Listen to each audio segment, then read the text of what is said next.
कोलकाता में आने के बाद मैंने एक चीज़ तो देख लिया था कि यहाँ पे चलने वाली सीढ़ी हर जगह पे लगा हुआ है।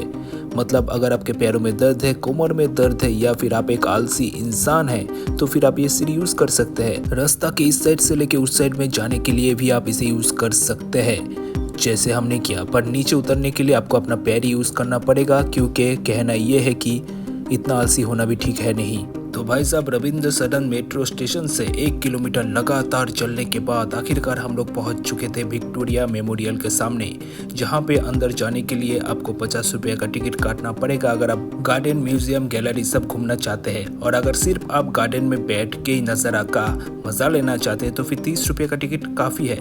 तो अंदर जाते ही मैंने देखा मूर्ति एडवर्ड 7 की, जो मेरे ख्याल से रानी विक्टोरिया का बड़ा बेटा था। और बाएं तरफ एक बड़ा सा तालाब है जहाँ पे नहाना मना था। लोग यहाँ पे बैठ के बस सुंदर नज़ारा का मजा ले सकते हैं। अभी आप लोग कहेंगे ये तो भाई साहब कॉमन बात है, यहाँ पे कौन नहाएगा। पर मैं बोलना चाहता हूँ कि भाई साहब यहाँ पे बोर्ड पे लिखा हुआ है कि यहाँ पे नहाना मना है। मतलब किसी न किसी ने तो ट्राई किए होंगे, इसी वजह से ही बोर्ड में लिखा है। गार्डन में आपको बहुत सारे अंग्रेजों की मूर्ति देखने को मिल जाएगा। अब ये लोग कौन है ये अगर जानना चाहते हैं तो बैठ के गार्डन में गूगल सर्च करके देख सकते हैं। पर सभी अंग्रेज है ये मैं बोल सकता हूँ जिन्होंने हम पे राज किया था। तो उनके ही मेमोरियल में, मतलब मेमोरी में ये पूरा विक्टोरिया मेमोरियल है। तो गार्डन में आराम से बैठ के आप नज़ारा का मज़ा ले सकते हैं, ठंडा हवा का मज़ा ले सकते हैं, कोई कुछ नहीं बोलेगा। अभी विक्टोरिया मेमोरियल की बात करें तो भाई साहब रानी विक्टोरिया की मेमोरी में 1906 से लेकर 1921 के बीच में इतना शानदार सा विक्टोरिया मेमोरियल बनाया गया था। और पैसे की बात करें तो पैसा तो इंडिया नहीं था भाई साहब, थोड़े ही ब्रिटिश लोग बाहर से लाए थे। तो मैं देख रहा था यहाँ पे लोग बहुत ही ज़्यादा बिजी है फोटो वगैरह उठाने में। शायद सभी लोग विक्टोरिया मेमोरियल के सामने अपना मेमोरी भी बनाना चाहते हैं, इसी वजह से बिजी है। तो सच में एक हिस्ट्रिकल प्लेस में आने के बाद आपका जो मन है थोड़ा बहुत भावुक हो जाता है, आपका मन एकदम हिस्ट्री की स्टोरी में बहने लगता है। तो विक्टोरिया मेमोरियल जो है ये इंडो सैरासेनिक स्टाइल में बनाया गया है। बेसिकली ब्रिटिश और मुगल का जो स्टाइल था कंस्ट्रक्शन का, मतलब मोनूमेंट बनाने का, उसके स्टाइल में इसे बनाया गया है। मतलब मुगल और ब्रिटिश का मिक्स स्टाइल बोल सकते हैं आप।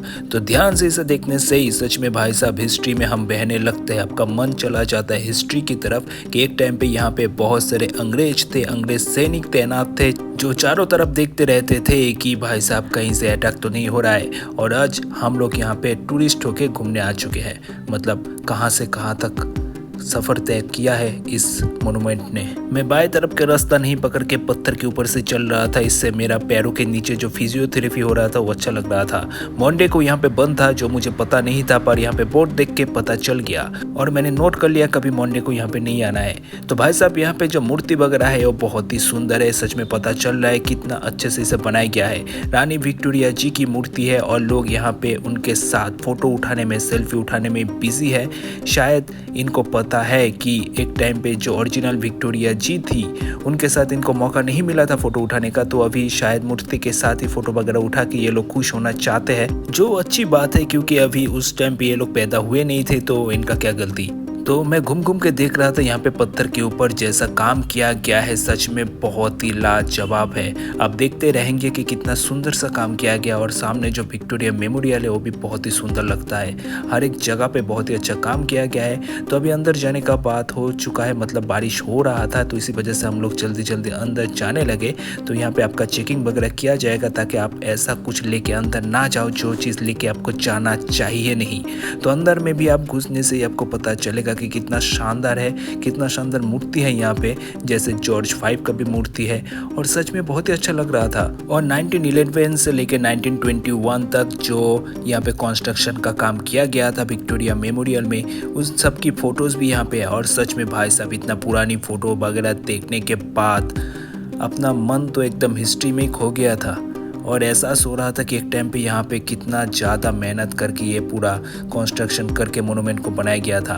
तो सच में अच्छा लग रहा था घूम घूम के हिस्ट्रिकल प्लेस को देखना और ऐसा फील हो रहा था एक अलग सा ही अलग से ही कुछ फील हो रहा था। तो यहाँ पे आपको रानी विक्टोरिया का मूर्ति भी देखने को मिलेगा, जहाँ पे लोग फोटो वगैरह उठाने में बिजी है और ऊपर में जाने का रास्ता भी है और एक टाइम पे जाने देता भी था पर अभी जाना बंद है। तो आप आराम से घूम घूम के पूरा जो ये हॉल है देख सकते हैं और यहाँ पे आपको पुराने राजाओं के बहुत हथियार भी देखने को मिलेगा। सच में भाई साहब इतने पुरानी हथियार देख के तो मैं शॉक हो गया।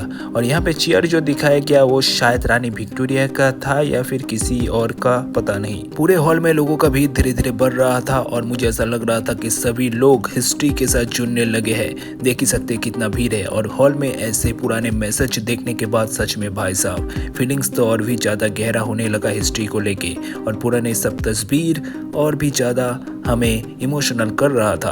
और ये जो गिफ्ट हमें मिला था जापान के प्रेसिडेंट से, तो ये उसके बारे में ही पूरी तरह से लिखा हुआ है, आप चाहे तो पढ़ सकते हैं, सब कुछ यहाँ पे लिखा हुआ है।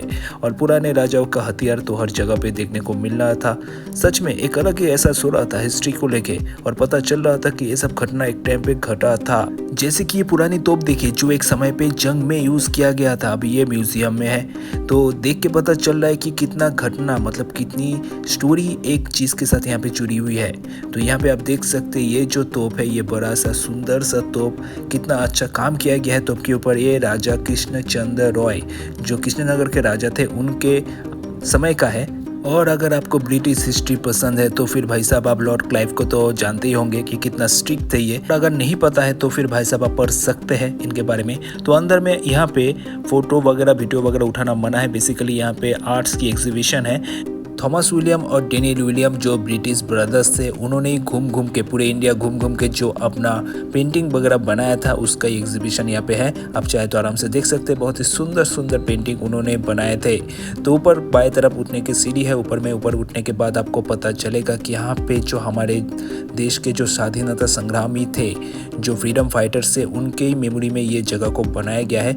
बहुत सारे चीज़ यहाँ पे आपको देखने को मिलेगा, जैसे कि पुरानी बहुत सारे दस्तावेज, डॉक्यूमेंट्स, पेपर की कॉपी और हर एक जो घटना घटी थी उसको भी डिटेल्स वाइज यहाँ पे दिखाया गया है, मतलब लिखा हुआ है, फोटोज लिखा हुआ है। और यहाँ पे आपको पता चलेगा आने के बाद कि भाई साहब कितने लोगों ने अपने बलिदान दिया था देश के लिए, देश को स्वाधीन करने के लिए कितने लोगों ने बलिदान दिया था। तो अभी हम लोग जो स्वाधीन देश में घूम रहे हैं, वो स्वाधीनता मिलने के लिए बहुत लोगों ने अपने बलिदान दिया था। तो यहाँ पे आने के बाद ही आपको पता चलेगा असली कि देश को स्वाधीन करना इतना आसान नहीं था। इसके लिए बहुत लोगों ने बहुत मेहनत किया था। और लोग जो यहाँ पे आते हैं सभी लोग हिस्ट्री के साथ जुड़ने लगते हैं, मन में एक अलग सा ही फीलिंग्स पैदा हो जाता है। सभी लोग यहाँ पे आने के बाद सब कुछ देख के सच में इमोशनल हो जाते हैं। अभी किसी और के बारे में मैं क्या बोल सकता हूँ, पर सच बोलूँ तो मैं तो काफ़ी ज़्यादा इमोशनल हो जाता हूँ ऐसे जगह पे आने के बाद। हिस्ट्री की कोई भी जानकारी जाने के बाद सच में कहानी के साथ जुड़ने लगता हूँ और पता चलता है कि सच में हम लोग तो कुछ किए नहीं देश के लिए जो जितना इन्होंने किया था। और फिर जब आप बाहर की तरफ निकलेंगे, यहाँ पे एक बैल्कनी जैसा मिलेगा जहाँ पे लोग फोटोज उठाने में बिजी है और शायद ये लोग इंतज़ार कर रहे हैं कि कब ये लोग उठेंगे उसके बाद इनको मौका मिलेगा। ऐसा ही है। तो अगर आप फोटो उठाना नहीं चाहते तो कोई बात नहीं, आप निकल जाइए मेरे जैसा, या फिर आप भी फोटो उठा सकते हैं पोज देके और विक्टोरिया मेमोरियल में अपना मेमोरी बना सकते हैं। उसके बाद बाहर निकलने के बाद मैंने देखा कि आसमान एकदम क्लाउड से भरा हुआ था, मतलब बारिश आ सकता है या फिर नहीं भी आ सकता है, पर रिस्क कौन लेगा, अगर बारिश आ जाए तो भैया भीगना पड़ेगा। तो इसी वजह से मैं सोच रहा था कि जल्दबाजी में निकल जाऊं, पर आप चाहे तो गार्डन में आराम से बैठ सकते हैं, ठंडा हवा का मजा ले सकते हैं और विक्टोरिया मेमोरियल के सामने बैठ के सुंदर नज़ारा के भी मजा ले सकते हैं। फिलहाल तो मैं अभी निकलने वाला हूँ। और विक्टोरिया मेमोरियल के ऊपर ये मूर्ति की बात करें तो भाई साहब बहुत ही सुंदर मूर्ति बनाया गया है। और एकदम ऊपर में जो एंजल है, शायद मैंने सुना था कि ये पहले आवाज़ भी करता था, मतलब करती थी और साथ में घूमती भी थी, अभी शायद बंद है। तो बहुत ही सुंदर है और मिलते हैं नेक्स्ट वीडियो में, बाय बाय।